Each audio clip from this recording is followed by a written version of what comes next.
prosseguir com o nosso seminário, nós vamos estudar agora uma mensagem psicofônica do espírito Eurípides Barçanufo, oferecida na reunião mediúnica da Federação Espírita do Estado de Mato Grosso. Orientação para os espíritas do século XXI.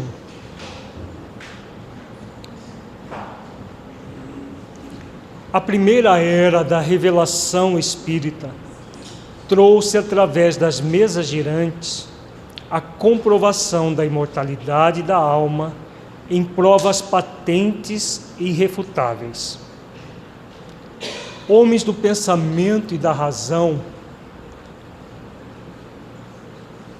quedaram suas incredulidades ante as manifestações mediúnicas, os fenômenos de materialização, as leis que desafiavam a própria lei da gravidade, demonstrando que aí existia uma força além da conhecida pela ciência, porém uma força da própria natureza. Nós vemos que a mensagem de Eurípides Barçanufo está intimamente ligada com aquelas fases do movimento espírita que o Afro apresentou pela manhã. Essa primeira fase, que ele chamou aqui da primeira revelação espírita, foi a fase dos fenômenos de efeitos físicos.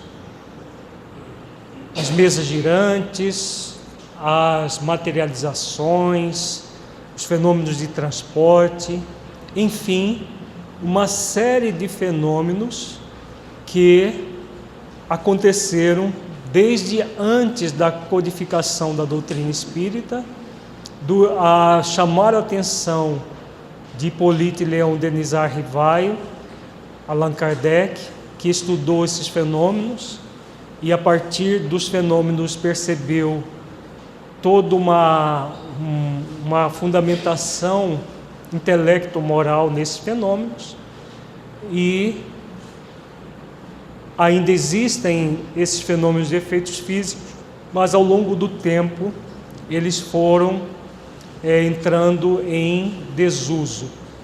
E hoje são poucos os médios que se ocupam diretamente com o fenômeno de efeito físico. Os próprios benfeitores espirituais desaconselham, e os médiuns que são de efeitos físicos têm utilizado a sua mediunidade para outras áreas de trabalho. Esta primeira fase revelou o brilhantismo do raciocínio lógico, do pensamento que hoje serve de base para as instruções que embasam o corpo doutrinário do Espiritismo.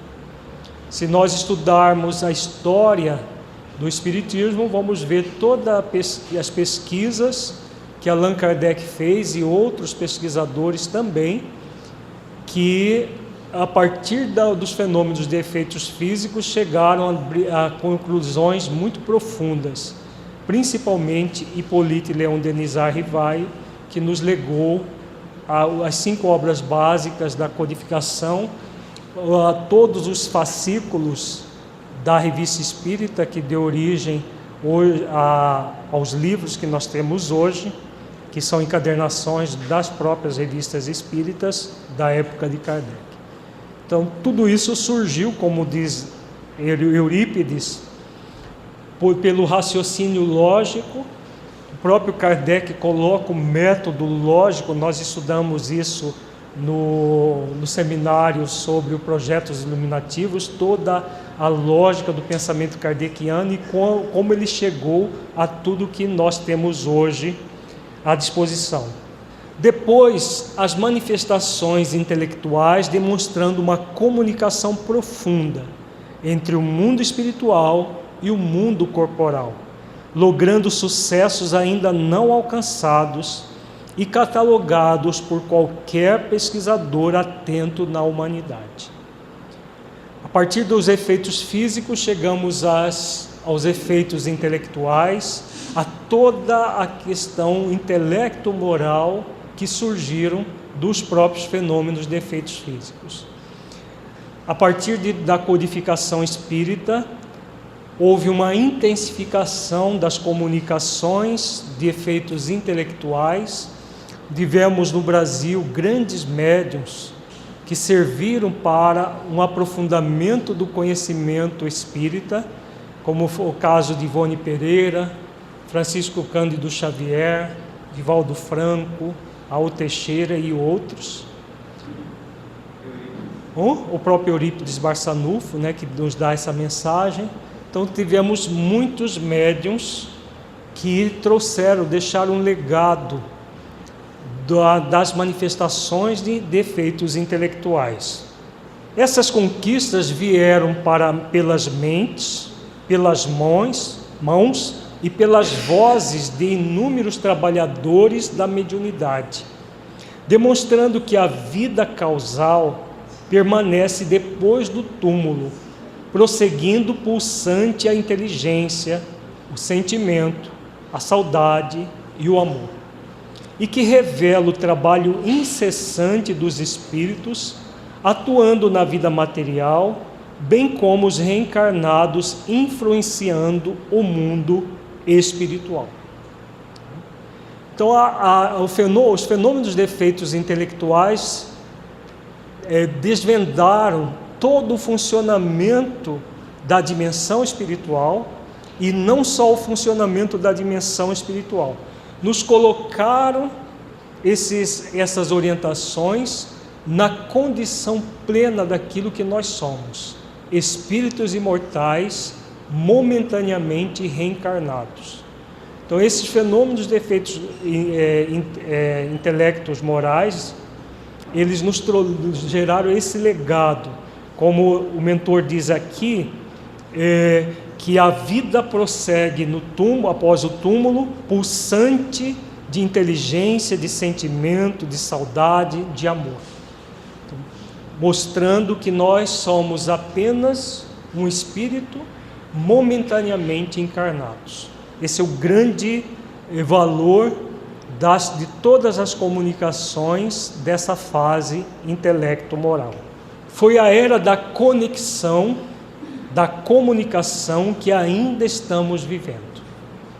Essa fase não vai passar, porque é a partir das comunicações com teor intelecto-moral que vai se gerar a terceira fase, que nós vamos ver a partir de agora. Nessas duas fases, o Espiritismo conseguiu demonstrar sem dúvida seu conteúdo nobre, sua força moral, seu trabalho para a transformação da humanidade, a sua contribuição para com o pensamento filosófico, religioso, científico, porquanto a mediunidade, porta aberta de ascensão a todas as criaturas que necessitavam dessa máxima, que é a imortalidade, para poderem tornar suas vidas com muito mais sentido e muito mais direção responsável. Então, o grande fator é esse que ele coloca aqui. Ofereceu todo um conjunto de leis, nos explicitando as leis divinas de uma forma muito clara e lógica, explicitando aquilo que Jesus trouxe de uma forma simbólica, está exarado nos evangelhos, mas cujo objetivo é tornar as nossas vidas com muito mais sentido e possibilitando uma direção responsável. É esse convite da fase dos fenômenos intelecto-morais. Mas agora, não será pelos fenômenos, nem será pelas manifestações materiais que os espíritos buscarão trabalhar nos corações das criaturas. A fase dos fenômenos de efeitos físicos passou.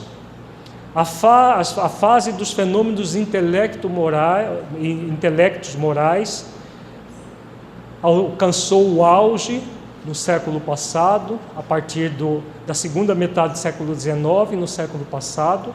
Continuarão as manifestações intelecto-morais, mas o grande objetivo agora é outro. Vamos ver qual é o objetivo que o mentor coloca aqui. A nova fase do Espiritismo será através dos espíritas, da conduta, do trabalho de humildade. Então é essa fase do fenômeno moral.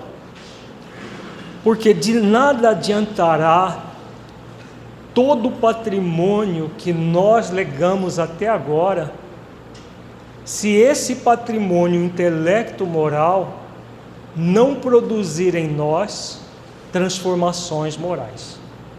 Se ele não produz em nós transformações morais, alguma coisa está equivocada. E esse equívoco, com certeza, não é com o patrimônio. O equívoco está em nós não utilizarmos o patrimônio intelecto-moral oferecida na fase anterior para a nossa transformação moral, buscando desenvolver os fenômenos morais.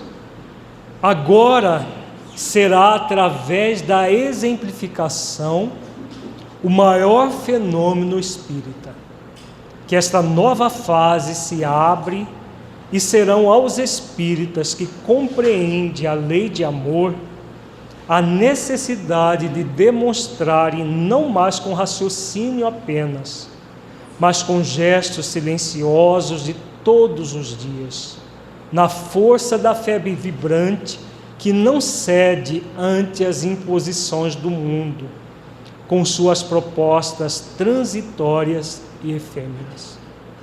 Então, vejamos o alcance disso que ele coloca aqui. O grande fenômeno que o movimento espírita é convidado a trilhar agora é o fenômeno da exemplificação, da nossa mudança moral. Em sintonia e identificação com as leis divinas, trabalharmos silenciosamente pela nossa autoiluminação. É aquilo que nós temos falado. Um projeto iluminativo para a humanidade inteira passa pelo projeto autoiluminativo de cada um de nós. E aqui ele coloca o sentido disso tudo.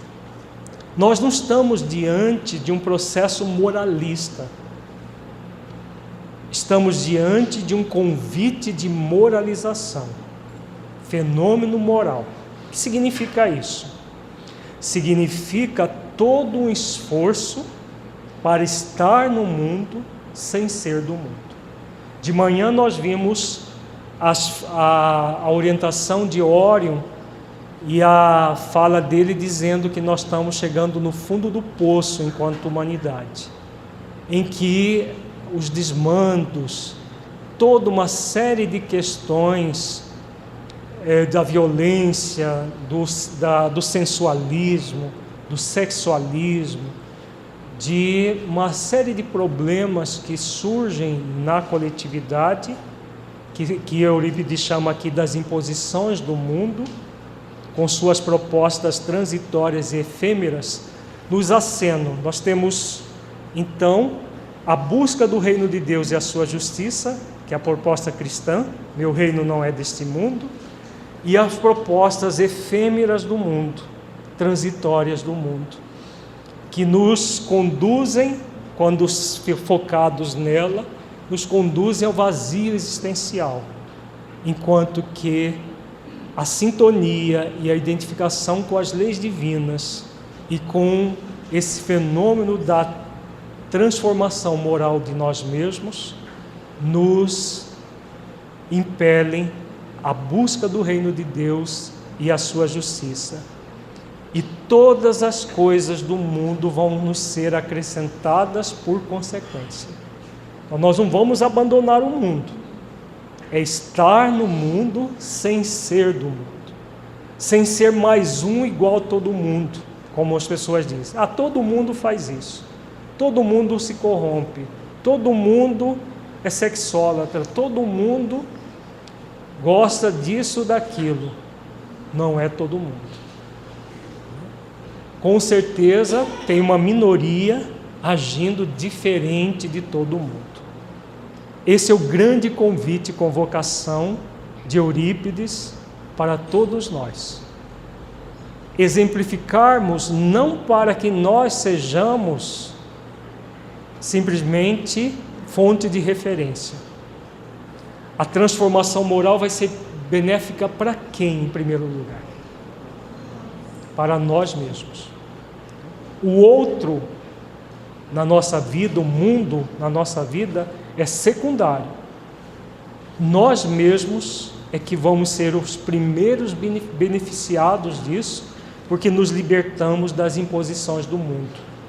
Esse é o convite. O Espiritismo logrará e culminará sua verdadeira destinação através das almas que se entregarem para a regeneração de si mesmas, auxiliando a regeneração do mundo.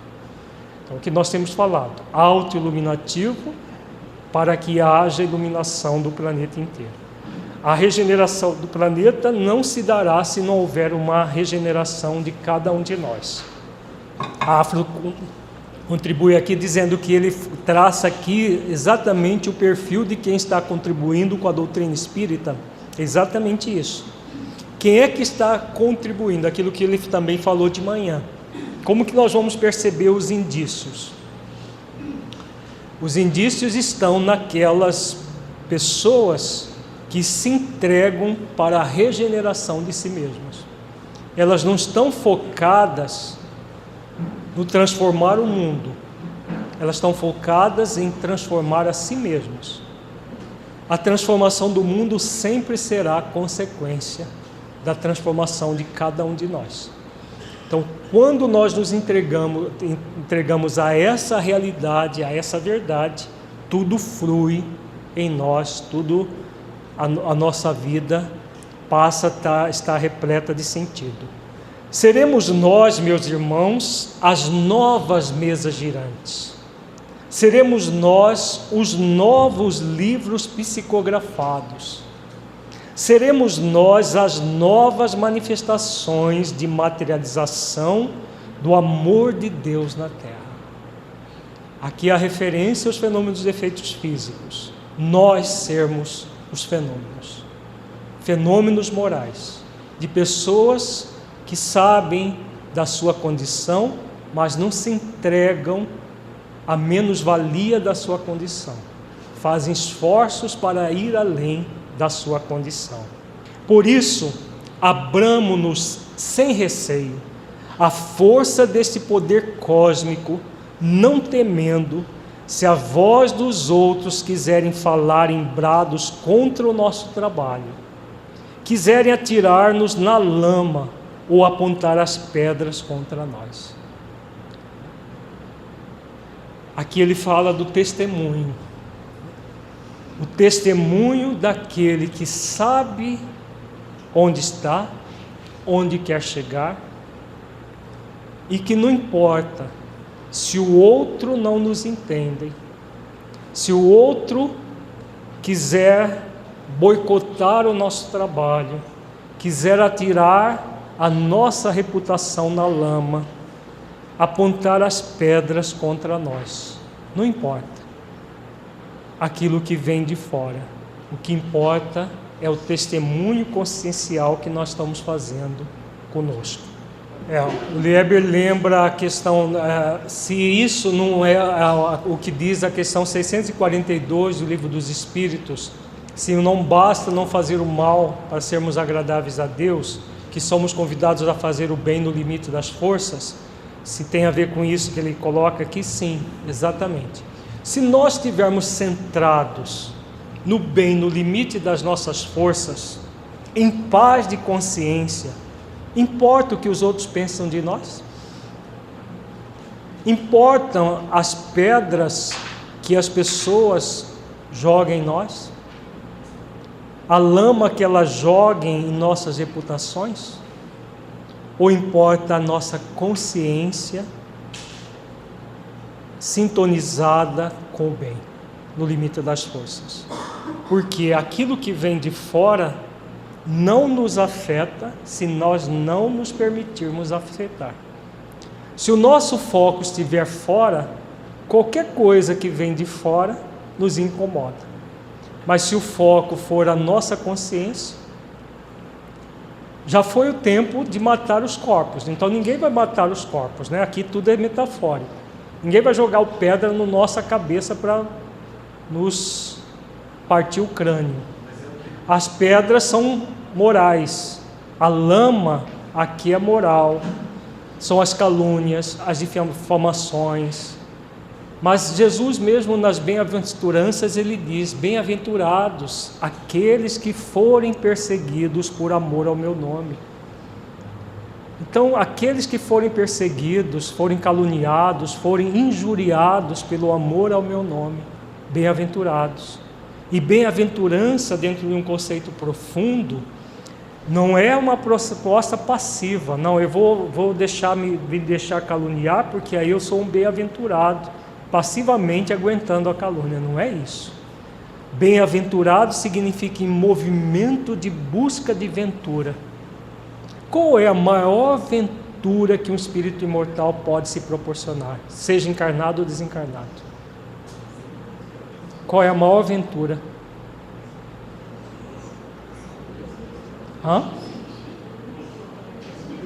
Fala alto mesmo.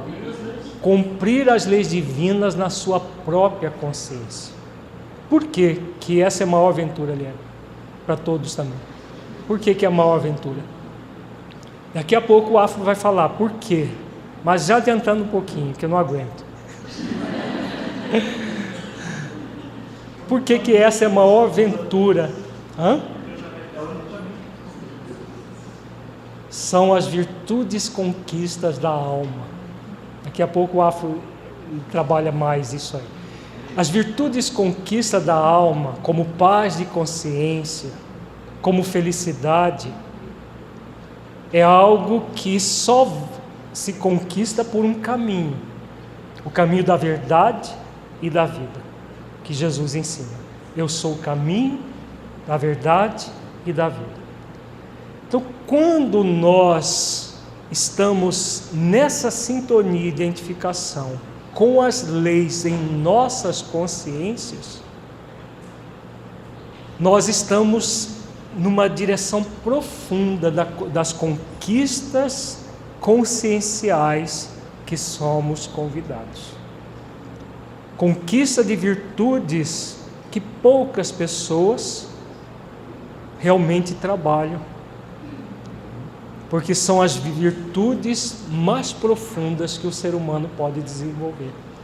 E isso gera aventura, essa alegria interior de estarmos realmente num caminho consciencial, libertos definitivamente da inautenticidade, da falsidade, das questões do mundo superficialistas e conectados em profundidade com uma proposta de vida, e não de uma vida qualquer, da vida que Jesus ensina.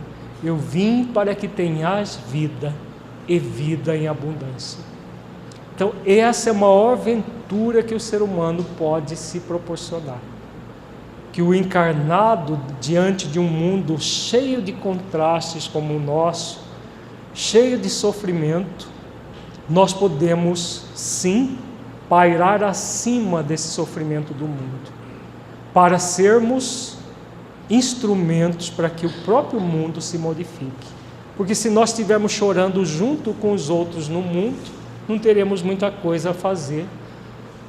Agora, se tivermos no movimento venturoso, mesmo que nós estejamos sendo perseguidos, dentro da nossa reputação, de tudo que de mais sagrado em nós, e essas perseguições, nós não estamos falando só de encarnados. Hoje as maiores perseguições não vêm dos encarnados. Os encarnados são apenas, às vezes, testas de ferro. As perseguições que nós nos defrontamos vêm do mundo inferior, daqueles espíritos que o Orion cita lá, que nós comentamos, dos espíritos das sombras, que estão vindo para a crosta perseguir todos aqueles que se colocam como trabalhadores do Mestre Jesus. Nós não precisamos temê-los. O que nós somos convidados é nos abrir sem receio à força desse poder cósmico, como diz o mentor aqui, não temendo, nem encarnados nem desencarnados, entrarmos nesse movimento venturoso, busca da aventura, da consciência tranquila, de estar realizando o bem no limite das forças, e tudo mais nos será acrescentado, inclusive a proteção intensa dos espíritos superiores da Terra nós teremos. Da mesma forma que existe o ataque da sombra, existe uma proteção enorme. Basta que nós nos abramos sem receio, como diz o mentor aqui. Lacordaire lembra aí o caso do mentor que escreve. Ele foi, quem já leu Ave Cristo, ele foi a encarnação de Rufus, um dos primeiros cristãos que ele não entregou se entregou moralmente, ele entregou a própria vida para trabalhar em nome de Jesus.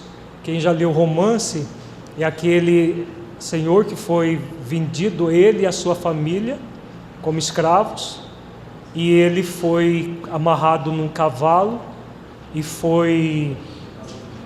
o cavalo foi tocado e ele teve o seu corpo estraçalhado, puxado por 2 cavalos. E a sua família foi vendida como escrava, só que antes dele desencarnar, ele soube que a pessoa que tinha comprado era cristã e que fazia isso para libertar as pessoas dessa carnificina toda. Aquilo que ele podia, ele fazia. E no século XX, no início do século XX, Eurípides reencarna, e também ele foi um dos pioneiros naquela época heróica, que as pessoas jogavam pedra de verdade, lama de verdade, não era brincadeira. Ela, claro que não dava para matar impunemente, mas seu praeiro mesmo fala que no interior do estado, as pessoas jogavam pedra na casa dele, jogavam pedra no telhado, quebravam telhas. Quando ele estava andando por uma calçada, as pessoas mudavam para outra calçada, porque ele era espírita, e as pessoas morriam de medo pela ignorância que traziam da época dos espíritas, porque eles que engarrafavam diabo, e aí ele soltava os diabos engarrafados para as pessoas, para perseguir as pessoas, né? E Eurípides também no início do século XX, final do século XIX, início do século XX, sofreu muitas incompreensões diretamente.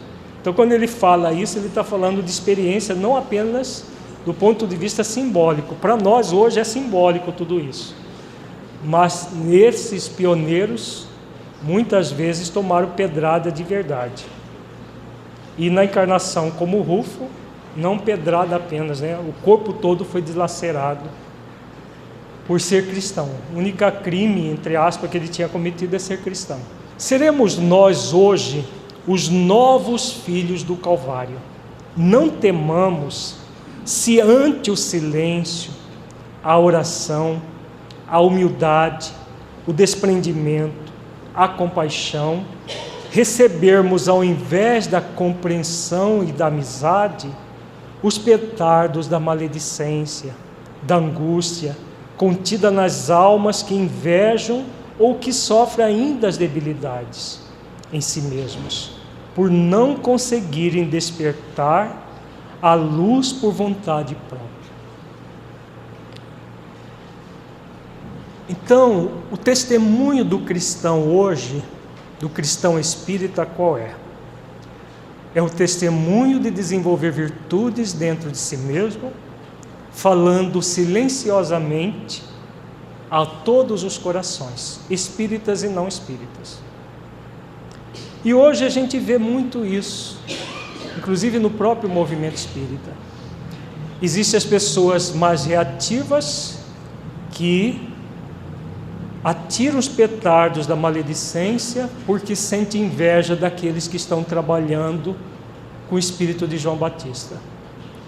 E atiram pedras, petardos, porque invejam aqueles que estão realmente trabalhando no bem, tem tudo para fazer igual, mas não se dispõem a diminuir os seus egos para fazer como os outros.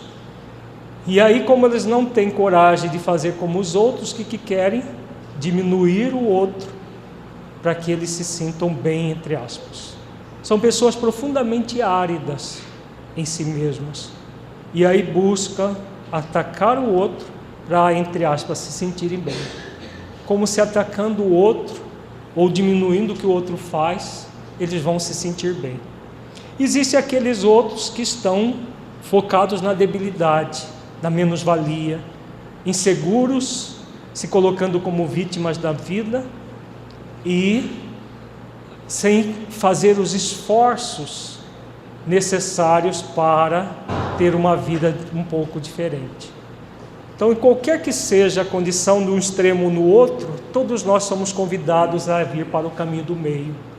O caminho daquele que se doa em prol de um objetivo maior. Porque traz esse objetivo maior primeiro para dentro de si. E por isso são capazes de se doar. Abracemo-nos uns aos outros numa única sintonia de amor, facultando a possibilidade do homem encontrar ainda um fenômeno que só há 2000 anos a Terra teve notícia em grande coletividade, que foi a vinda de Jesus e a renúncia dos cristãos. Então aqui ele lembra do próprio Mestre e de todos aqueles que em sintonia e identificação com o Mestre deram as próprias vidas, ele um deles, que deu a própria vida. Hoje, como já falamos, não somos convidados a dar a vida física, somos convidados a dar a nossa vida inteira em prol de uma causa, transformando-nos em pessoas melhores, em verdadeiros cristãos, porque é assim que nós teremos um mundo regenerado, a partir da nossa própria regeneração. Entendamos que este é o momento da nossa nova revelação, e será através das arenas silenciosas, dos coliseus invisíveis, que confiantes falaremos novamente pela conduta, e somente pela conduta a voz eterna: Ave Cristo, aqueles que te amam dão a vida por ti.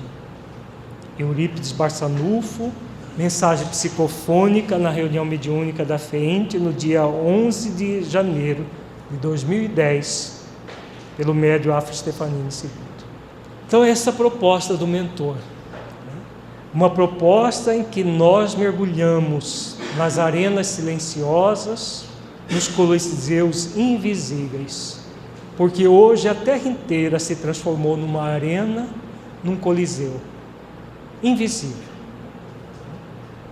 Se nós nos reportarmos também aos espíritos das sombras que têm transformado a crosta num verdadeiro caos, claro que um caos comandado por Jesus, no sentido de que a sombra tenta fazer o caos e Deus, por intermédio do nosso modelo e guia, o governador do planeta, faz desse caos, do escândalo, motivo para que nós possamos evoluir amorosamente para os que se sintonizarem com amor e dolorosamente para aqueles que ainda sintonizam com esses desmandos todos.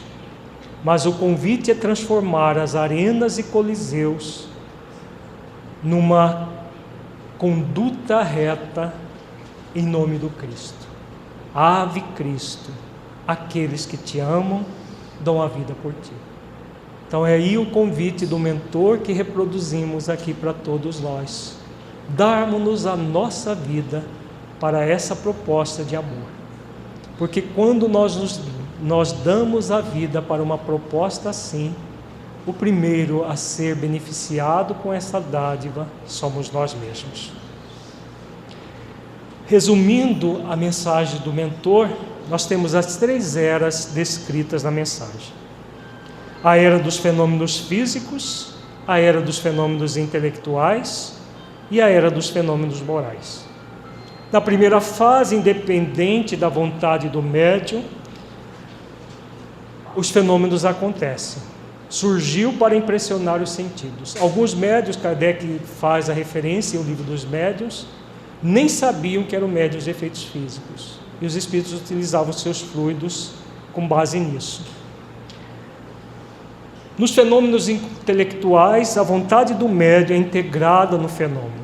Surgiu para esclarecer sobre o funcionamento das leis divinas que regem o mundo moral. Pelos fenômenos intelectuais que nós entendemos hoje com muita clareza as leis divinas, para podermos desenvolver as virtudes em sintonia com essas leis.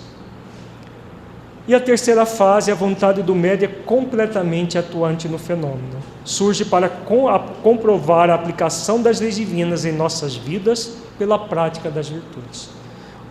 É essa fase em que médiuns ostensivos ou médiuns não ostensivos, somos todos nós, somos convidados a nos transformar moralmente em prol de uma causa. A causa da nossa mudança íntima e a causa da renovação, da regeneração do planeta. A autorregeneração e a regeneração do planeta inteiro. Eu estava ali ouvindo as reflexões do nosso Alírio, sintonizado com a questão dos cristãos primitivos, e me lembrei de uma historieta muito peculiar de Dimas, o espírita que se dizia cristão. Dimas adorava ler esses livros nobres, psicografados sobre a história dos cristãos. Há 2000 anos, Ave Cristo, 50 anos depois, Paulo Estevão. E ele dizia, mas se eu tivesse a chance, eu dava a minha vida no Coliseu. E os companheiros espíritas, nossa, mas que coragem, Dimas. Se eu pudesse, eu dava. O espiritismo é tudo na minha vida. Então você acha que você é um cristão que teria coragem, como a coragem que eles tinham? Com certeza. Eu tenho convicção na imortalidade da alma. Para mim, o que é um leão? Não é nada. Pode vir para cima. Eu ajoelho, oro e falo, vem Senhor, é minha voz, é minha hora. Dimas, falar é uma coisa, fazer é outra coisa, Dimas. Que é isso? Vocês não têm fé. Eu tenho fé. Eu sei muito bem como eu agiria. Dimas, nós não sabemos, muitas vezes na hora do dilema, é preciso aprofundarmos o conhecimento sobre nós, sabermos realmente das nossas reações. Vocês não, eu sei, me conheço. Na hora do testemunho eu teria total coragem. É muito fácil, vocês é que estão se dificultando.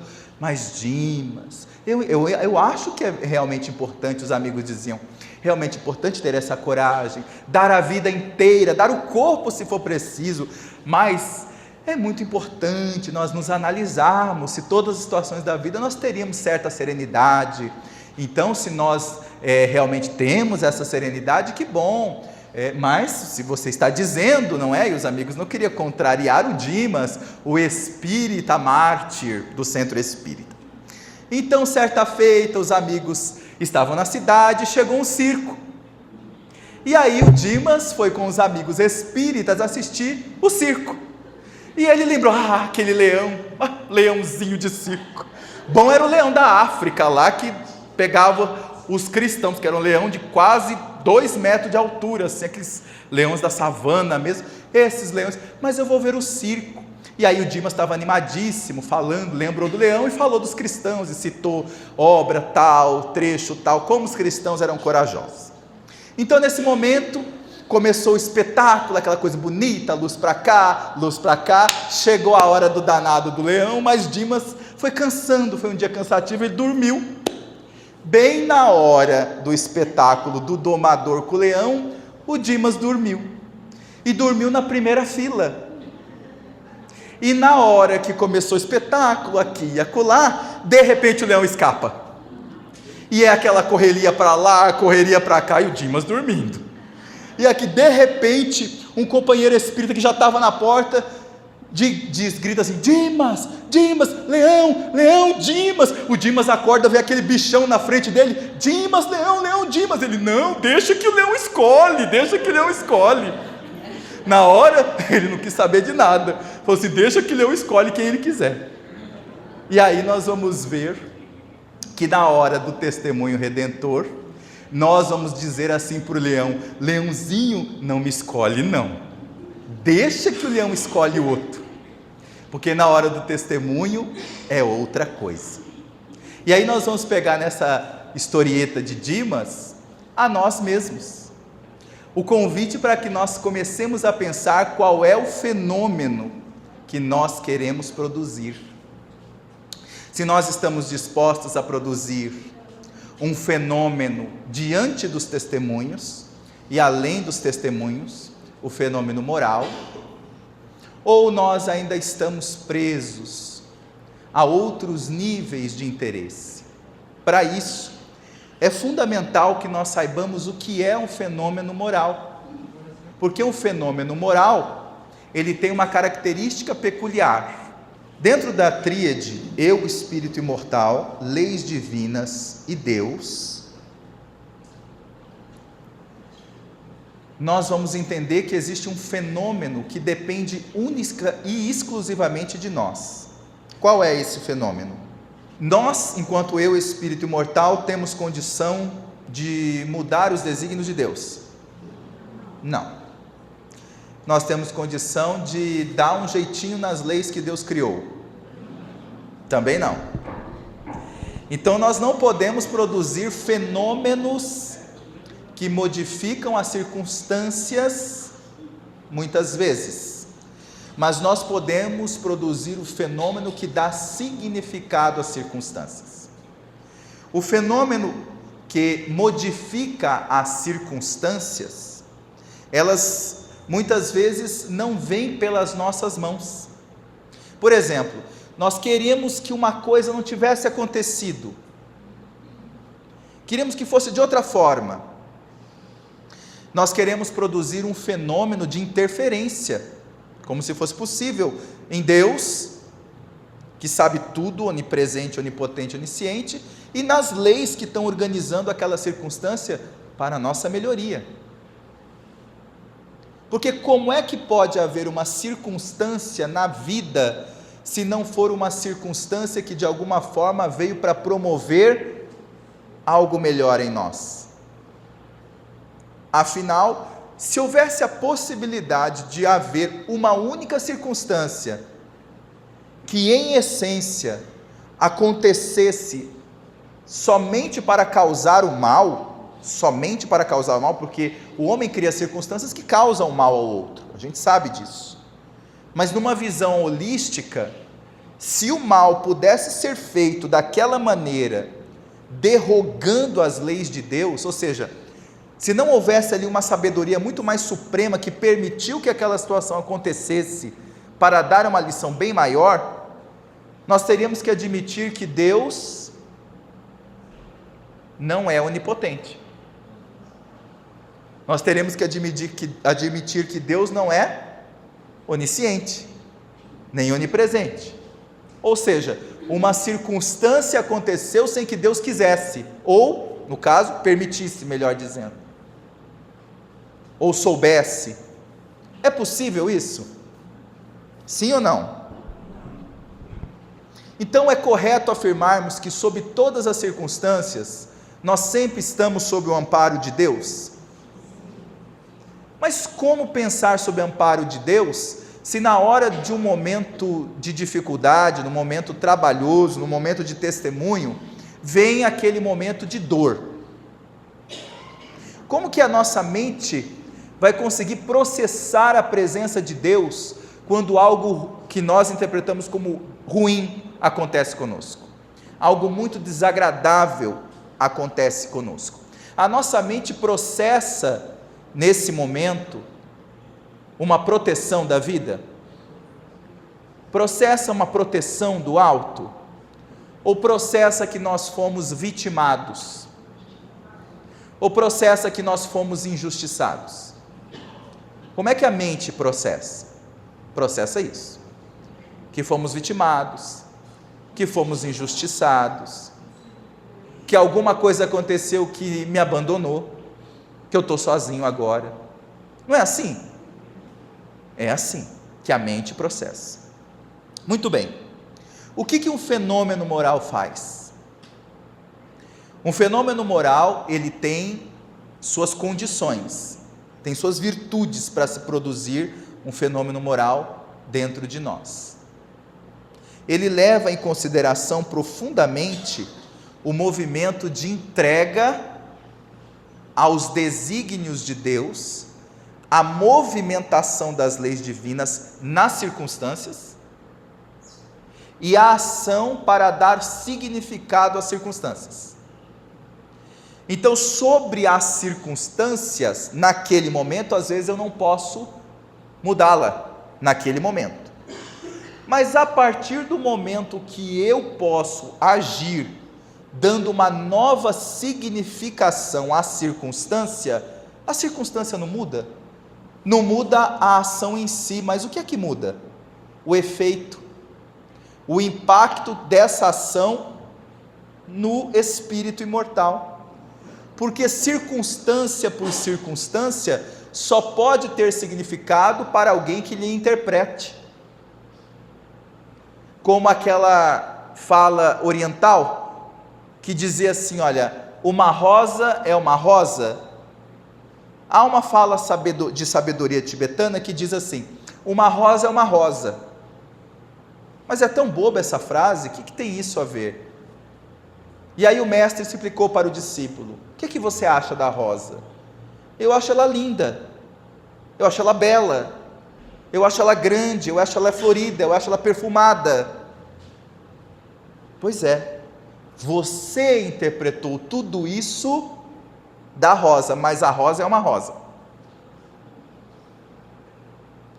Então onde que estava a beleza, o perfume, tudo aquilo?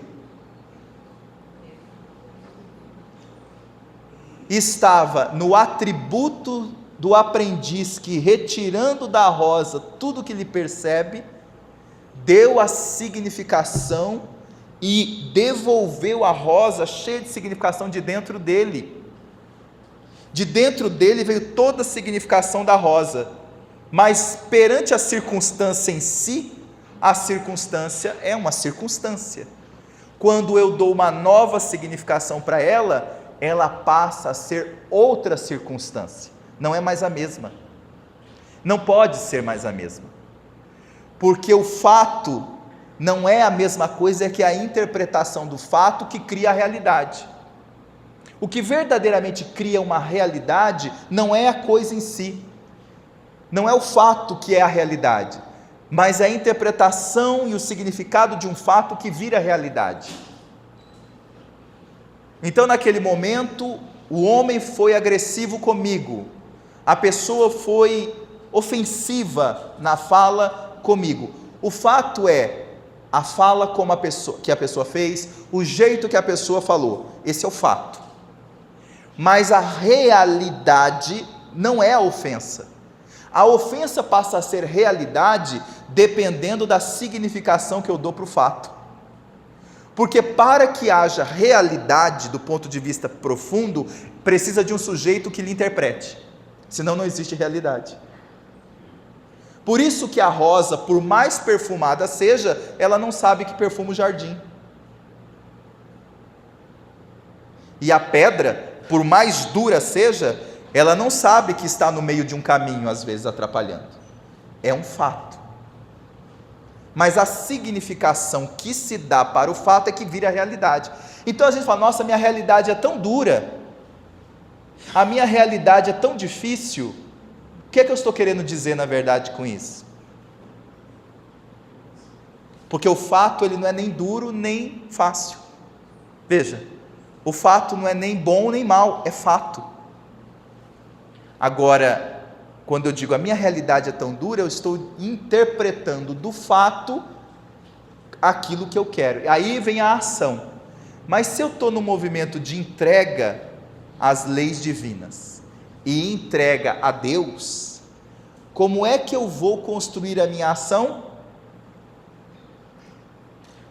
Com base em tudo aquilo que eu percebo de onipresença, onipotência, onisciência de Deus na minha vida, e não como um ser abandonado, não como um ser destituído de valor, não como um ser que foi jogado e está passando por fatos difíceis, porque não são difíceis, os fatos são apenas fatos, a realidade é o que eu faço desse fato, que eu chamo de circunstância. E aí nós vamos compreender porque naquele momento crucial, em que Paulo de Tarso estava nas águas salvianas, e que o soldado de Tigelino estava pronto a decapitar a sua cabeça, ele disse: cumpra a sua missão até o fim, soldado, porque eu estou ligado aos tabernáculos da vida eterna com meu Senhor Jesus. Mas e vós? A que tipo de imperador serve? E conta Emmanuel que o soldado errou por 2 vezes. Tamanha era a coragem do apóstolo que ele não tinha nem coragem de matar aquele idoso encarquilhado e que não tinha medo da morte. Tamanha era a fé que ele imprimia em si mesmo, modificando o fato, dando uma nova significação à circunstância.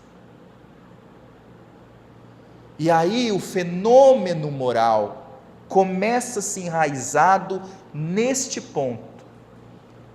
O ponto de que nós precisamos, para adquirir essa virtude conquista, que veremos daqui a pouco o seu significado, uma virtude condição. A condição que nós vamos ver no vídeo agora.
Continuemos aqui dentro dessa perspectiva, falando o que realmente importa dentro dessa ótica, depois do filme, e a essência do vídeo.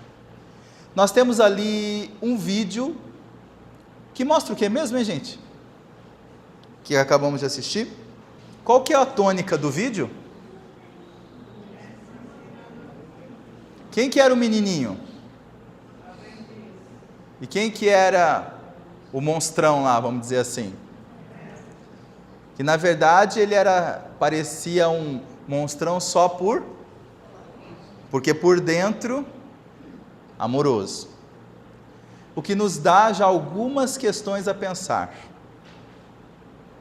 Nós interpretamos muitas vezes as circunstâncias da vida com a ótica das aparências.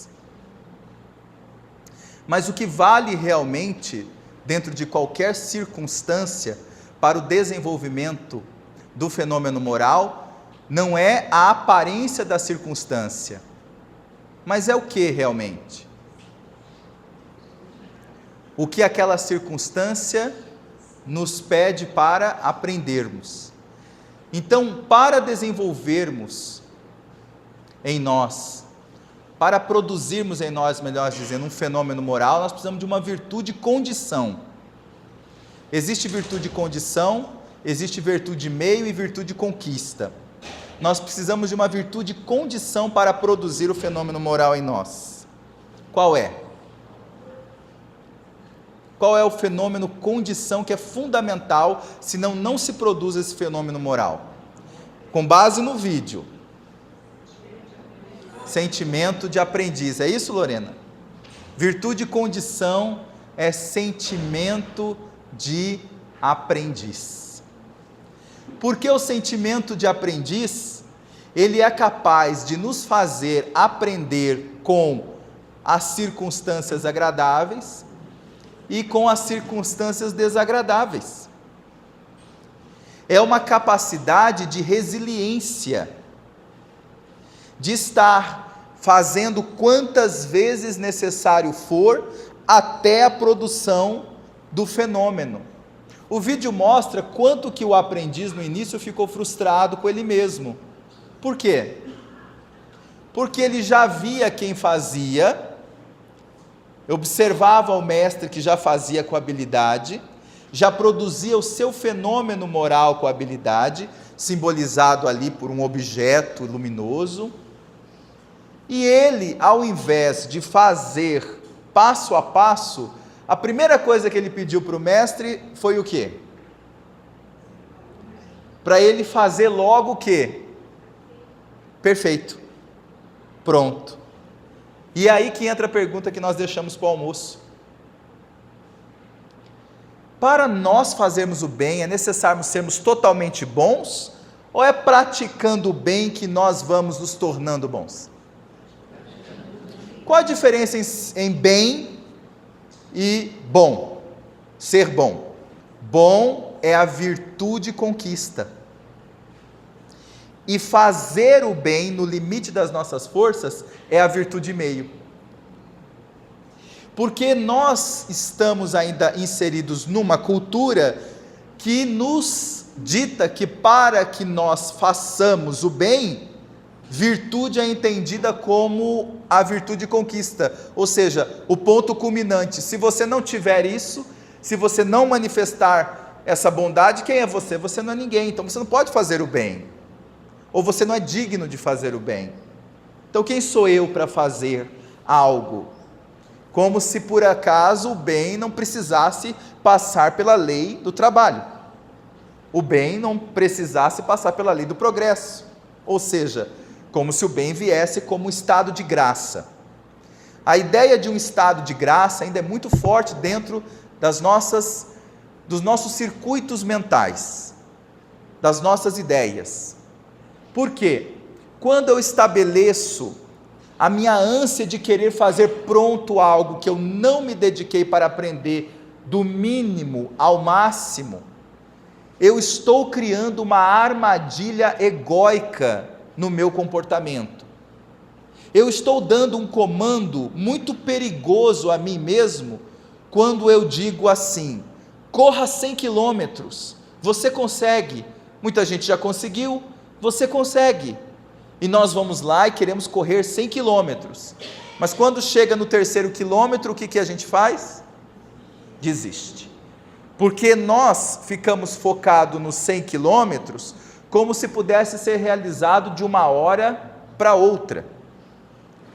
Essa é uma armadilha do ego, quando ele diz a nós: você precisa ser perfeito, você precisa ser a pessoa que sempre compreende tudo e jamais reclama de nada.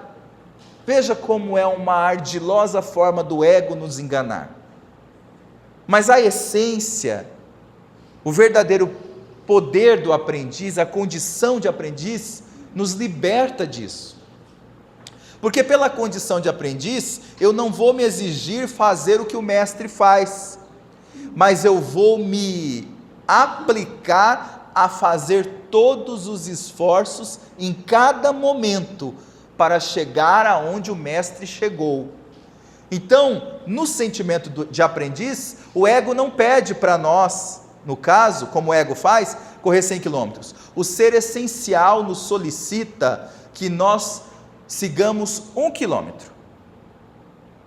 E depois que a gente termina 1 quilômetro, ele fala o quê?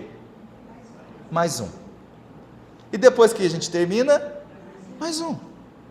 E de repente, quando a gente se dá conta, 100 quilômetros. Aí eu pergunto, essa visão é mais amorosa? É mais possível ser aplicada a nós? É mais prática? Pode ser feita? Está vendo? Mas o que o próprio movimento egóico faz? Cria vários tipos de argumentações para que nós entendamos que o fenômeno moral dentro de nós, ele acontece de forma abrupta, repentina, de uma forma como um estado de graça, vem do nada e pronto. E aí você vai ser o espírito exemplar de todas as horas, de uma hora para outra, sem fazer esforços? Não nos é possível. E é exatamente esse movimento de confiar nas leis divinas, de saber como funcionam as leis morais da vida, que nos dá força para seguir 1 quilômetro depois do outro, 1 quilômetro depois do outro.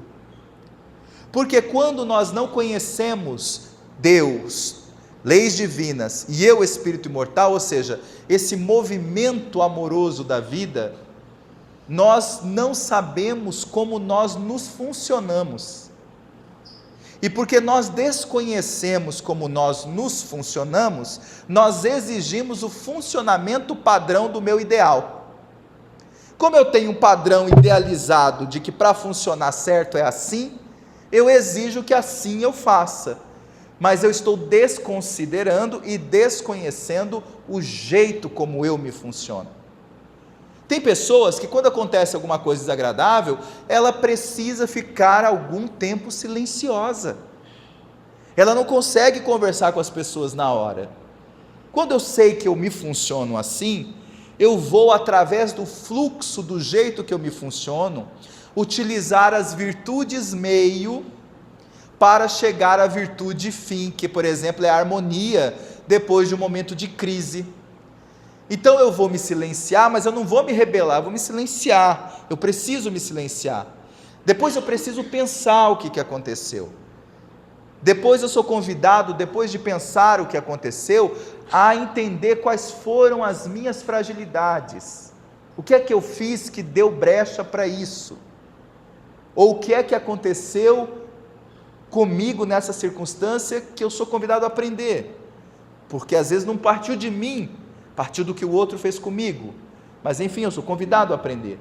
Mas eu vou me respeitando, eu vou respeitando esse meu fluxo, porque eu sei como as leis divinas podem funcionar em mim. E aí eu começo pela lei maior, que é a lei de justiça, amor e caridade, a fazer um processo de profundo auto-amor comigo mesmo, profunda caridade e justiça comigo mesmo, respeitando as minhas fragilidades, compreendendo o meu funcionamento sobre as circunstâncias, como eu me funciono diante das questões da vida, de todas as situações, e integrando essas duas forças numa força maior, que tem a ver com a lei de justiça, amor e caridade, que é a lei de misericórdia. Eu me conecto com a lei de misericórdia, porque eu sei que isso tudo que está acontecendo comigo, por mais estranho, por mais doloroso, por mais difícil, por mais agradável, tudo isso, no final das contas, é para que o espírito adquira experiência, êxito, conquista êxito, eu saia com alguma coisa que fica comigo e vai comigo para sempre. É para isso que passamos pelo carro das experiências, porque elas logo se vão. Um segundo depois passou aquela experiência, e lá vem outra, e lá vem outra, e nesse sentido eu vou me construindo como espírito imortal, o mestre que eu quero ser, mas para isso eu me coloquei abertamente, claramente numa condição de aprendiz da vida. Livro dos Espíritos, Allan Kardec, 893, é a questão. Ele pergunta: qual a mais meritória de todas as virtudes? Toda virtude tem seu mérito próprio, porque todas indicam progresso na senda do bem. Há virtude sempre que há resistência voluntária ao arrastamento dos maus pendores.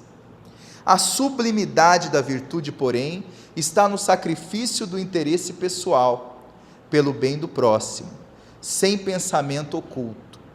A mais meritória é a que assenta na mais desinteressada caridade.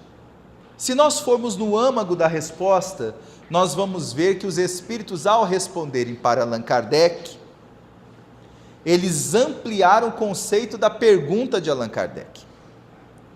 Porque na pergunta de Allan Kardec ele diz assim: qual a mais meritória de todas as virtudes?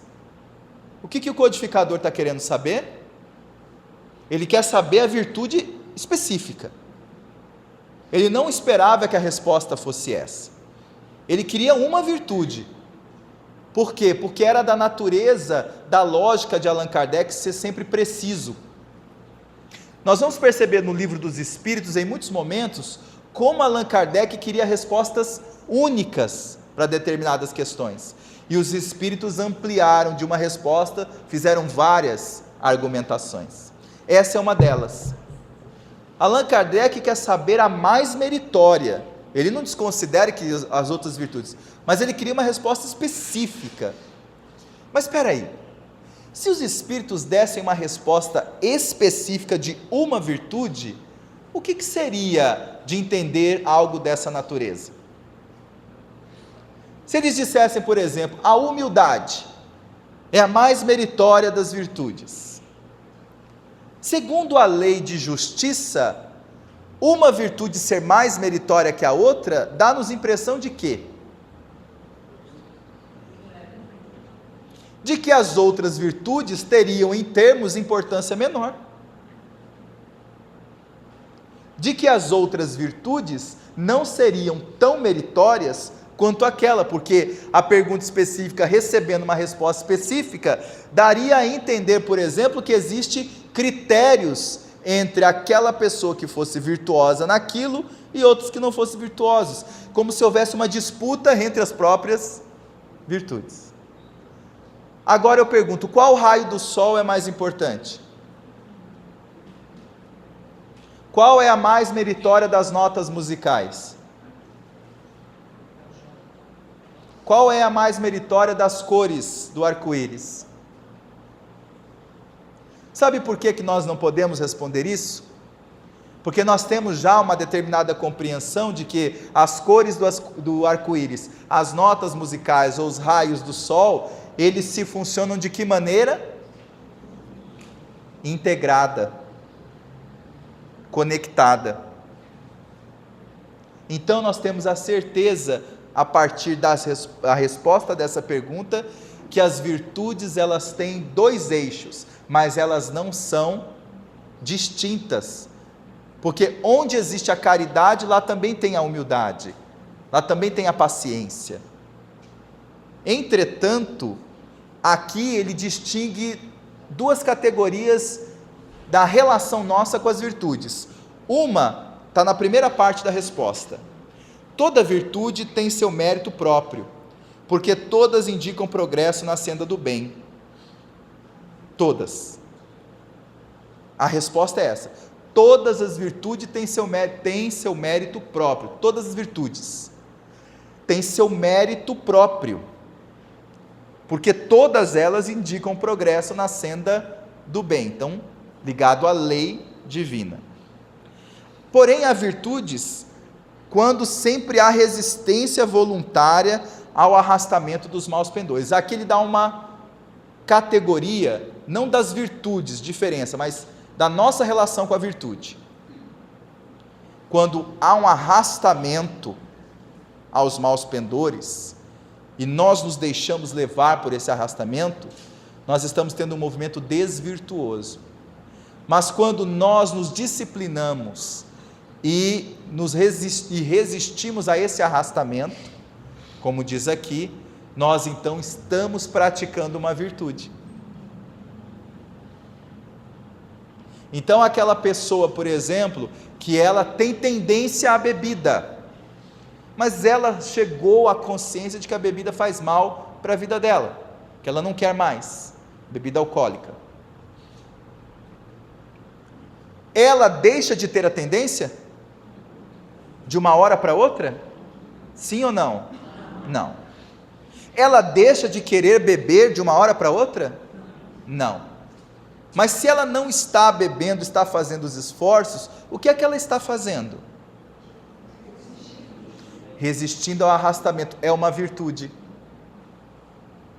É uma virtude, e isso é importante ficar claro, que a pessoa nesse movimento está tendo um movimento virtuoso. Muito contrário do pensamento que diz, nossa, mas eu quero, eu não vou fazer porque não pode, porque eu sou espírita, eu não devo fazer. Aí ela está tendo uma imposição egóica, mascarada. Quando ela fala assim, não, eu não vou beber, porque isso me faz mal. As consequências que eu já passei com isso, me fizeram muito mal. Apesar da pessoa gostar, da pessoa querer, ela não se permite, mas porque ela tem uma consciência virtuosa sobre o efeito daquilo na vida dela, ela sabe que vai fazer mal. Esse é um nível de virtude. Mas aí a resposta complementa. Aí vem um outro nível de virtude. A sublimidade da virtude, porém, está no sacrifício do interesse pessoal, pelo bem do próximo, sem pensamento oculto. A mais meritória é que se assenta na mais desinteressada caridade. Então foi daí que o seminário, a Era dos Fenômenos Morais, trouxe dessa resposta duas considerações sobre virtude. A virtude meio, que é essa capacidade de nós resistirmos ao arrastamento dos maus pendores, mas também essa capacidade de utilizarmos virtudes para a grande virtude de conquista, que são virtudes também como serenidade, como disciplina. Não são virtudes que pessoas precisam estar iluminadas para conseguir a disciplina, nem precisam ser iluminadas para desenvolver a serenidade. São virtudes meio. E as virtudes conquista. Então, virtude meio é a capacidade voluntária de evitar o mal e também a utilização das qualidades do espírito para construir as virtudes conquista. Qualidades essas que eu já sei que eu desenvolvi em mim. E com base nessa qualidade, eu vou utilizar a mesma energia para desenvolver outras qualidades para chegar na virtude conquista.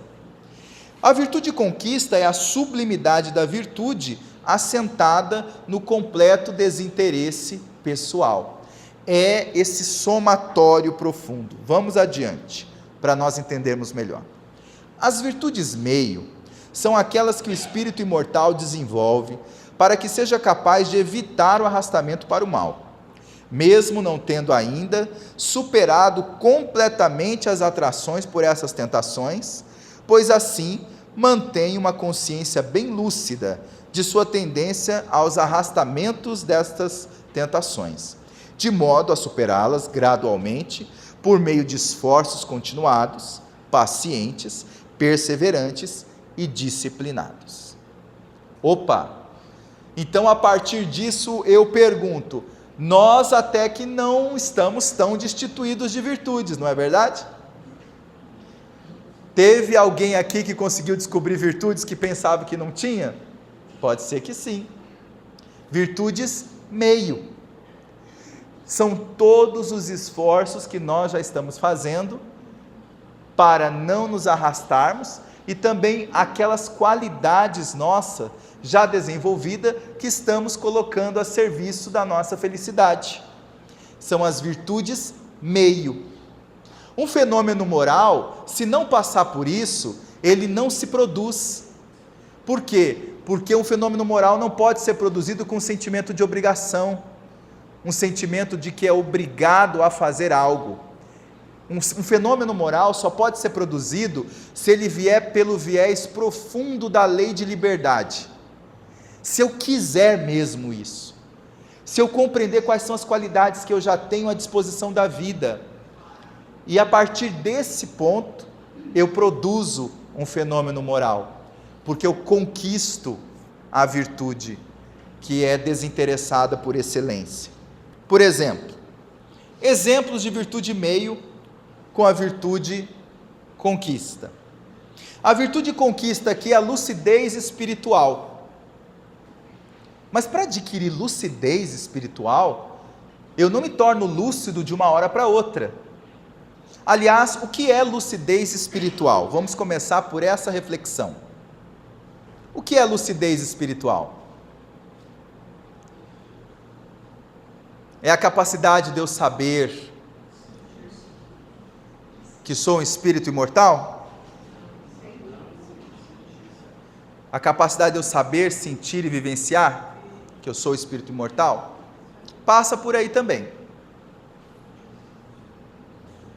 Lucidez, em síntese, é uma palavra que fala de trazer luz, o estado que promove luz espiritual. Para que eu seja um espírito lucidamente espiritual, eu tenho consciência de quem eu sou, eu tenho consciência do que eu ainda não conquistei, eu tenho consciência daquilo que eu já não sou, e estou trabalhando profundamente para ser totalmente o ser que eu quero desenvolver. Então eu não tenho nenhum nível de ignorância sobre a minha situação atual. Eu tenho uma ignorância ainda porque eu não tenho conhecimento da verdade universal. Mas por mim mesmo, sobre eu mesmo, sobre o meu movimento, eu estou plenamente lúcido. Eu sei onde estão minhas virtudes, eu sei onde estão meus vícios, eu sei como eles se manifestam. Veja como é profunda essa virtude, conquista. Ela é tão profunda que exatamente os espíritos com maior nível de lucidez espiritual, que conseguem fazer da sua jornada um grande exemplo de transformação. De todas as grandes virtudes do apóstolo Paulo de Tarso, a doçura, a paciência, a tolerância, Paulo foi conquistando com muitos anos de esforço. No livro Paulo e Estevão a gente vê que a afabilidade, a doçura, foi quando Paulo, da Grécia, de Atenas, para depois de Roma, ele foi se tornando mais dócil, mais afável. Mas no início da pregação, como que Paulo era? Bastante enérgico, com pulso firme. As pessoas chamavam ele de ríspido. Ele não era ríspido, ele era enérgico, mas beirava às vezes a rispidez. Por quê? Porque essas outras virtudes conquistas vieram graças a uma virtude profunda do apóstolo, lucidez espiritual. A prova de que Paulo tinha lucidez espiritual como uma das suas grandes virtudes, além da perseverança e da fidelidade, é que quando Lucas, no porto de Cesareia, quis escrever sobre as pessoas que estavam ajoelhadas, os velhinhos, as crianças que deram flores a Paulo, elevando o seu ego, o que Paulo pediu a Lucas? Para que Lucas não escrevesse sobre isso. Não escrevesse sobre as pessoas que estavam ali por ele, porque não estavam por ele. Estavam por quem? Por Jesus. Veja a lucidez espiritual. E aí ele pede a Lucas que anotasse o perseguidor dos cristãos, que foi ele. Nós abrimos os Atos dos Apóstolos e está escrito lá, Saulo, que foi perseguidor dos cristãos e tal. Quem abriu já Atos dos Apóstolos vai ver essa parte. Antes perseguidor, perseguiu Estevão, isso e aquilo. Sabe por que essa parte está na Bíblia? Porque ele pediu. Ele pediu que ficasse registrado numa escritura mundialmente, depois de proporção desse impacto que é a Bíblia, ele pediu que colocasse o crime que ele cometeu. A perseguição que ele fez os cristãos passarem. Não é de uma lucidez espiritual notável. Essa é uma virtude conquista, que só vai ser realmente alcançada, e fazendo um parêntese fundamental a todos que estão no trabalho da mediunidade, não existe mediunidade segura, ou seja, médium seguro, não é médium perfeito, esse não há, só Jesus. Não há mediunidade segura sem lucidez espiritual, sem essa capacidade de se ver com todas as raízes claras de como se apresenta. E para se alcançar essa virtude conquista, é preciso começar pelas virtudes meio, o esforço continuado, a paciência, a perseverança, a disciplina. Precisa ser santo para ser paciente, disciplinado e fazer esforço? Precisa ser um mártir do Coliseu? Sim ou não? Não. Precisa ser um iluminado para termos mais discernimento, sermos pessoas mais autênticas, agirmos com um pouquinho mais de mansidão diante das situações e pessoas, e reconhecermos com mais humildade os nossas debilidades, nossas limitações? Precisamos ser iluminados para isso? Virtudes meio. Boa vontade, autonomia, autoestima, fidelidade, não podemos desenvolver isso com exercícios? Podemos. Organização, honestidade, obediência e resignação. Como assim? Resignação é a capacidade de resignar, ressignificar, dar novo significado. Nós não temos capacidade de dar novo significado às coisas que nos acontecem, precisamos ser Budas, Krishnas, Cristos para isso? Ou temos capacidade? Temos. Vejamos que o que tem nos impedido de alcançar exatamente o que nós mais queremos, que são as virtudes na sua sublimidade, não é porque elas são inacessíveis, é porque nós estamos colocando barreiras, e estamos construindo a ideia de ser virtuoso como uma coisa distante, e não uma coisa possível aqui, agora, com as atitudes práticas da nossa vida. Vejamos que não tem a ver com colocar pessoas virtuosas como se fossem escolhidos pela graça das leis divinas, pensando assim, porque não é assim que funciona. Por isso Jesus disse, muitos são chamados e poucos são os escolhidos. Mas escolhidos de quem? Deles mesmos. Porque chamado todos nós fomos, sim ou não? Com certeza absoluta ou não? Certeza. Agora, ser escolhido é um trabalho de virtude meio para a virtude conquista. Então não tem nada hoje, seriamente falando, nos impedindo de alcançarmos uma harmonia real. Por exemplo, a paz. A paz é uma virtude de conquista ou é uma virtude de meio?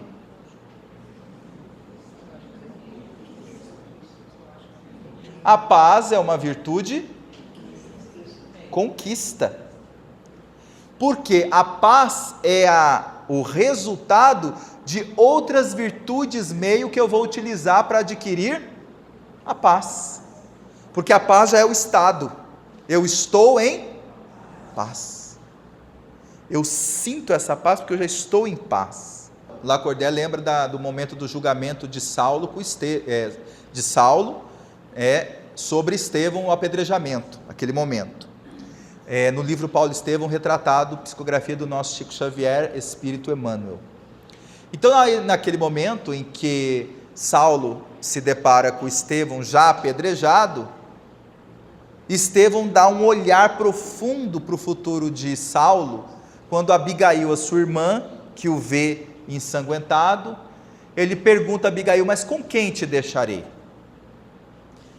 E Abigail olha meio acanhada para Saulo, o próprio apedrejador, e diz, é ele, Saulo, meu noivo. Eu não tenho em teu noivo inimigo, eu tenho um irmão. Saulo foi bom e generoso. Mas como assim? Ele apedrejou Estevão. Por que Estevão disse que Saulo foi bom e generoso? Defendeu Moisés até o fim. Quando Estevão disse que Saulo foi bom e generoso, ele não estava sendo hipócrita, demagogo. Ele estava falando de uma virtude essencial do futuro apóstolo dos gentios que ele seria, que é o profundo amor à verdade. Saulo apedrejou Estevão não pela crueldade da crueldade. Ele apedrejou Estevão porque ele acreditava que ele estava defendendo os interesses de Deus, através da lei de Moisés. No fundo, Saulo não estava defendendo a lei de Moisés, ele acreditava que estava defendendo os interesses de Deus, através da lei de Moisés. Porque quem defendia a lei de Moisés apenas mesmo, eram os chamados saduceus, eram chamados os hipócritas, que falavam da lei, mas nem pensavam em Deus. Saulo não, ele pensava em Deus, através da lei de Moisés. E quando então diz que Saulo era bom e generoso porque ele foi fundo no que ele acreditava, defendeu Moisés até o fim. Olha que interessante. Porém, quando ele conhecer Jesus, Estevão complementa, defendê-lo-á com o mesmo fervor. Então nós podemos trazer para nós que quando nós começarmos a conhecer mais profundamente Jesus na nossa existência, defenderemos o fenômeno moral com o mesmo fervor que nós defendemos os nossos argumentos, ou melhor, mais ainda, do que nós defendemos hoje os nossos argumentos egóicos. Defenderemos com toda certeza, do ponto de vista mais amplo, essa palavra. Defender, ou seja, seguiremos, vivenciaremos o fenômeno moral com muito mais intensidade do que estamos hoje querendo defender de forma ferrenha, muitas vezes os nossos argumentos egóicos. Por exemplo, mas foi ela que fez mal para mim? Qual o problema? Eu falo mesmo, vou falar na cara, agora ela vai ver quem que sou eu agora. Agora vai ver quem sou eu. Ninguém pisa no meu calo não, eu sou muito bom, mas não pisa no meu calo. Eu não sei onde é que estava guardada essa bondade então, devia estar guardado no calo, que quando pisou a bondade saiu, foi embora. Impressionante. Não, eu perdoo, mas eu não quero falar com a pessoa. Interessante isso, né?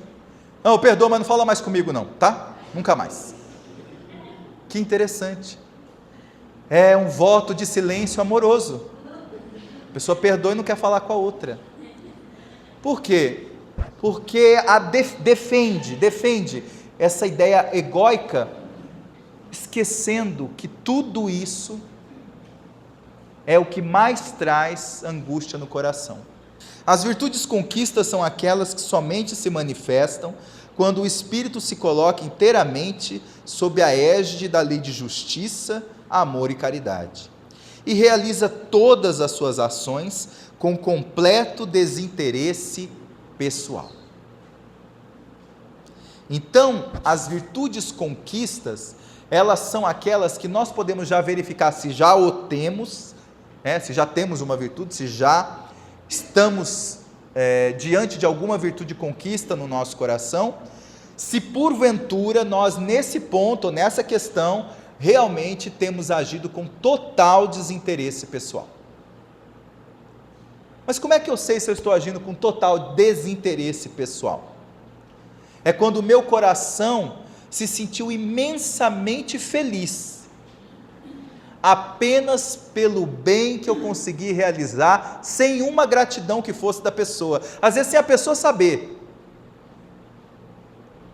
É quando eu quero bem pelo bem.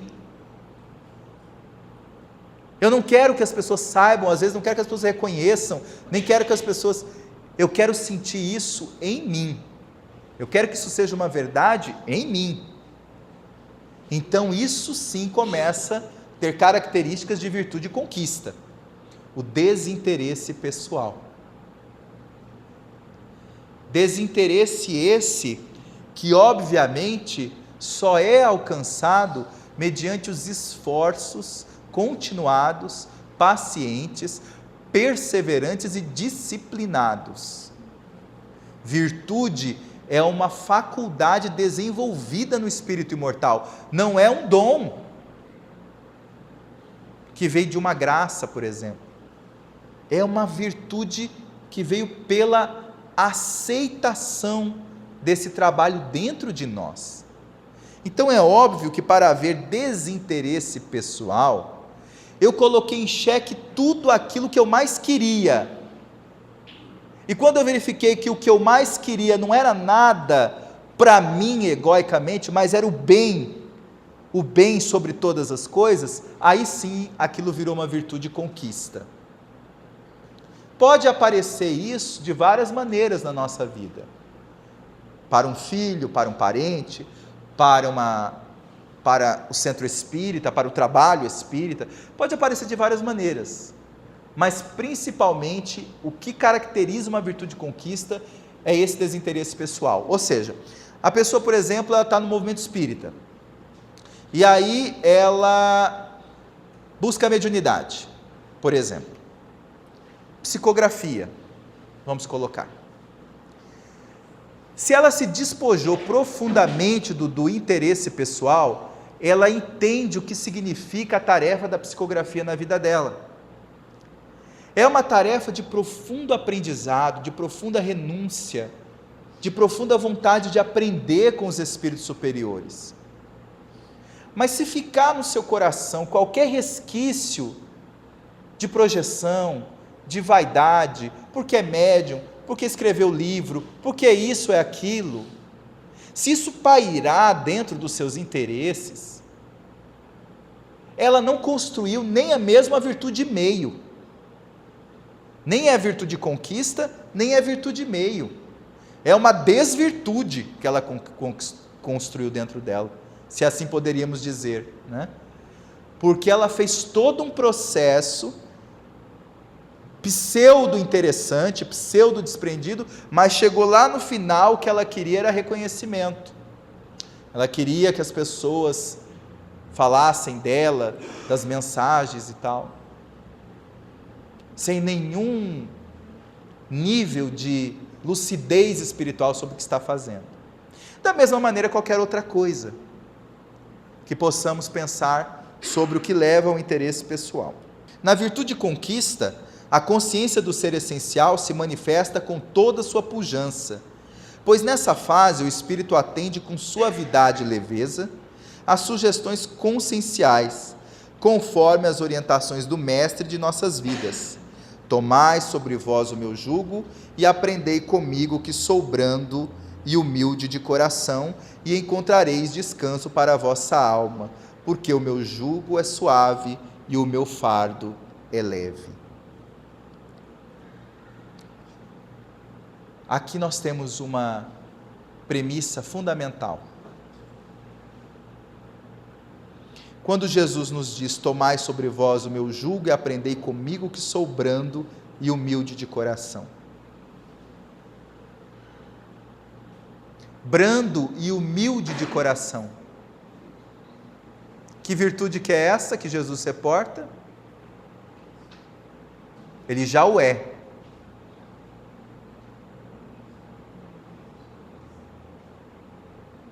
Aqui Jesus faz uma colocação fundamental. Primeiro ele diz: tomai sobre vós o meu jugo. Ou seja, tomem para a sua própria vida a minha proposta, o meu convite. E aprendei aqui a virtude meio, ou melhor, no caso, a virtude de condição. Aprendei comigo, que sou brando e humilde de coração. Brandura e humildade. Virtudes que levam o ser a aprender uma conquista, uma virtude de conquista essencial. Qual é? Brandura e humildade são essas virtudes meio no coração. Ele já o é, porque quem é conquista também é meio, uma coisa não separa da outra. Mas quando a brandura e a humildade se unem, nos leva a uma virtude de conquista fundamental. O que uma pessoa branda e humilde de coração perto de você te faz sentir? Faz sentir paz. Oi? Que é o descanso para a alma. Ia chegar lá, calma. Encontrareis descanso. Ele até parece que está participando do seminário, Alírio. Fica dando sugestão. É convidado, né? Encontrareis descanso para a vossa alma. Que aqui é a virtude de conquista, é a paz. Porque o meu jugo é suave e o meu fardo é leve. O fenômeno moral de quem buscou a conquista meio da brandura e da humildade, que produz a paz, é sentir imensamente o fardo suave, o jugo leve. Um fenômeno moral, ele produz algo concreto no coração. Quando não produz, não houve o fenômeno moral. Houve uma proposta, houve uma ideia, mas ainda não concretizou, algo está faltando. Quando ele realmente traz o fardo leve, o jugo suave no sentimento, então eu sei que eu cheguei a um fenômeno moral naquela questão. Então quem é que tem capacidade de dizer para o outro se o outro desenvolveu virtudes? Quem é capaz? Ninguém. E quando é que eu sou capaz de dizer a mim mesmo se eu desenvolvi virtudes? Quando que eu sou capaz de dizer a mim mesmo se eu sou virtuoso naquilo ou naquilo? É porque eu acho que eu sou? Não, porque achar, o Dimas achava. O Dimas do Leão achava que era virtuoso. O que comprova um fenômeno virtuoso, um fenômeno moral? O jugo leve, o fardo suave. Essa é a prova. E ninguém pode tirar isso, também como ninguém pode dizer que é ou não é dentro de nós. É uma prova. É muito importante a gente buscar isso, gente.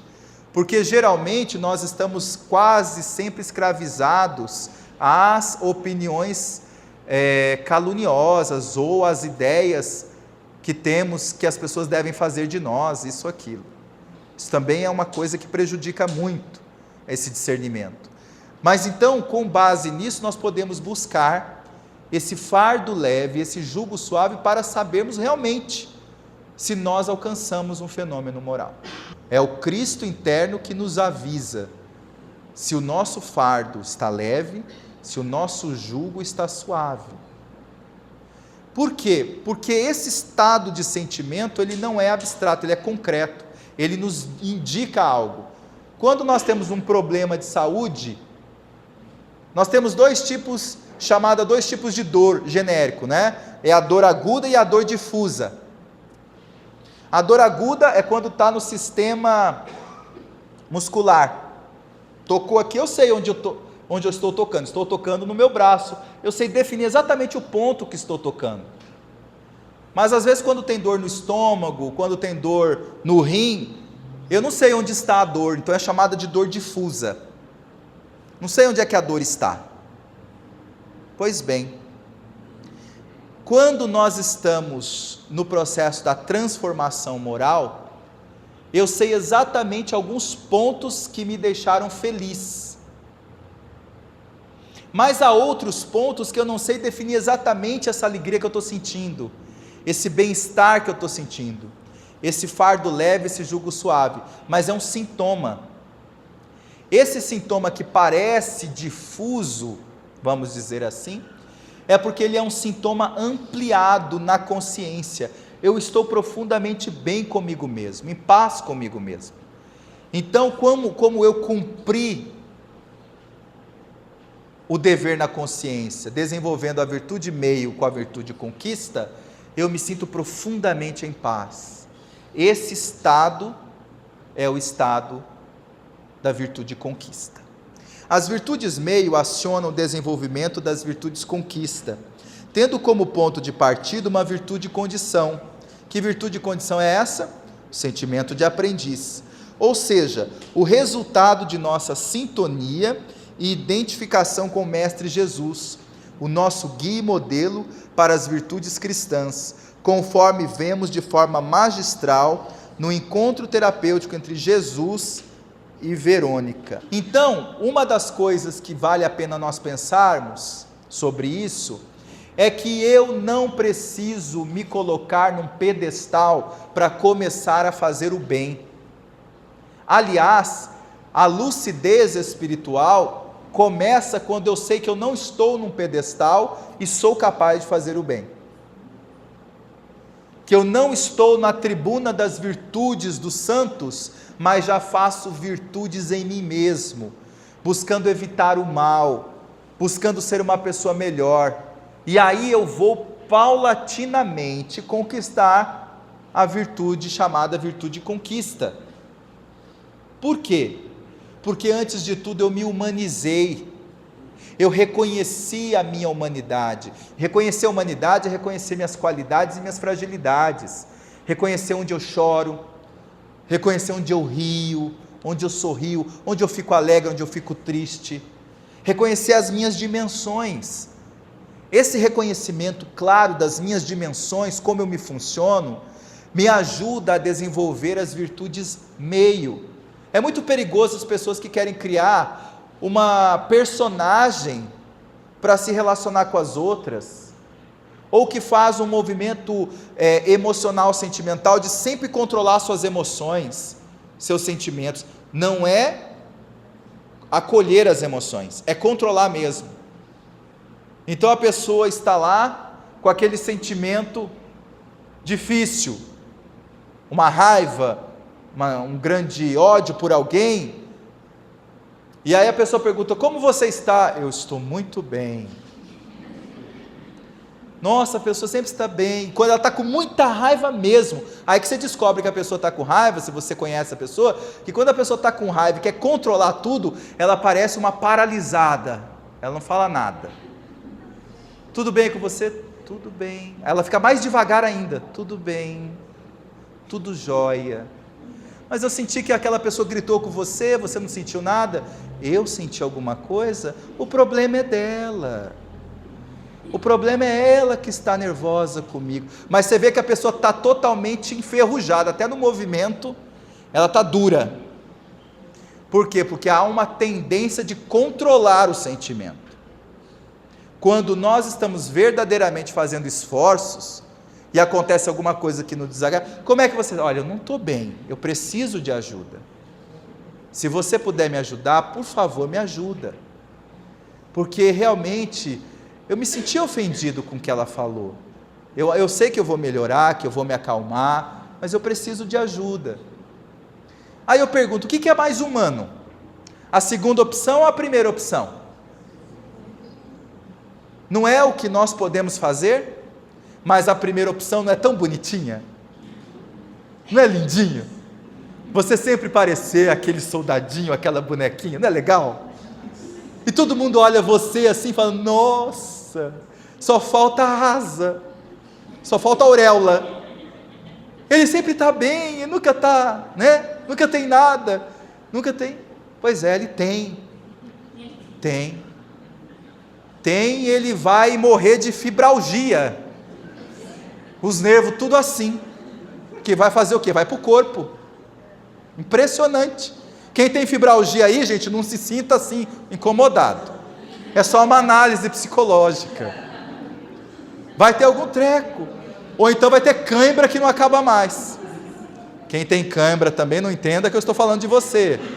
Aqui em Cuiabá não tem muito isso, mas lá em Rondonópolis, nossa senhora, tem demais.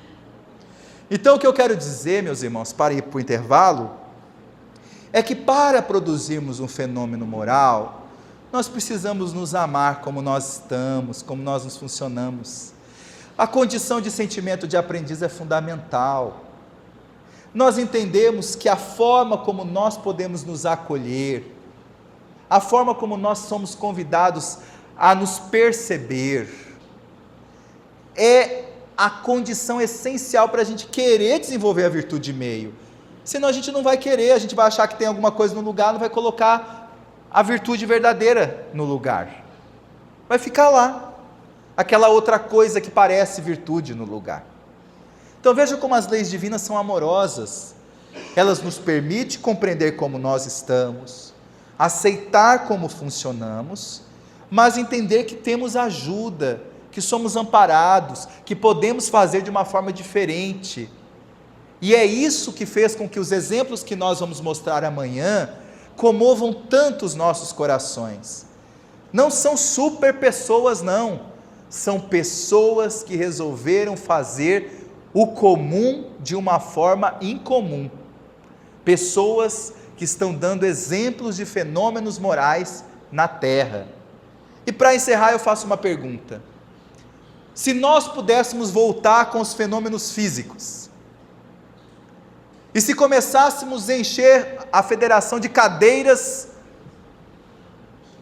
girantes, e todas as cadeiras brancas aqui da federação começassem a voar no ar e lotasse de pessoas para ver as cadeiras girantes da Federação Espírita do Estado de Mato Grosso. Impressionaria muita gente, não impressionaria? Sim ou não? Sim, impressionaria. O púlpito voar, ventilador, aí começa a aparecer espírito materializado voando daqui para lá, de lá para cá e tal. Ia impressionar, assustar, muita gente ia correr, outra gente ia achar graça. Ia ou não ia? Ia. Aí eu pergunto, quantas pessoas sairiam daqui superando a depressão? Quantas pessoas sairiam daqui superando as angústias do dia a dia, só por ver cadeiras voando? Espíritos aparecendo. Quantas pessoas? Nenhuma. Voltariam essas pessoas todas deprimidas para casa, aquelas que estavam em situação de deprimidas, ou angustiadas ou inquietas. Porque um fenômeno físico pode atrair as pessoas para o centro espírita, mas é o fenômeno moral que aquece o coração. Por isso Eurípides disse que seremos nós as mesas girantes. Nós seremos os livros psicografados. Porque quando a pessoa vem ao centro espírita e encontra pessoas que vivem um fenômeno moral, que falam de amor, mas vivem esse amor, que falam de amizade e são amigas, que falam de perdão e perdoam as pessoas, que falam de dores e passam pelas dores e sabem sorrir depois delas. Isso é um fenômeno. As pessoas gostam de pessoas, gente gosta de gente. E detalhe, gente gosta de gente feliz. É muito bom ficar perto de uma pessoa feliz. E isso é um fenômeno moral. E as pessoas querem saber como essa pessoa consegue ser assim. Depois que ela pergunta como é que será que essa pessoa consegue ser assim, ela vai procurar a fonte. A fonte da água que essa pessoa está bebendo, porque essa pessoa está bebendo de alguma fonte. Para ser tão feliz assim, para estar verdadeiramente bem, ela está bebendo de uma fonte de água transparente, cristalina. Que fonte é essa? Que fonte é essa? A fonte das virtudes, a fonte das leis divinas, a fonte que o Espiritismo tem jorrado a todos nós.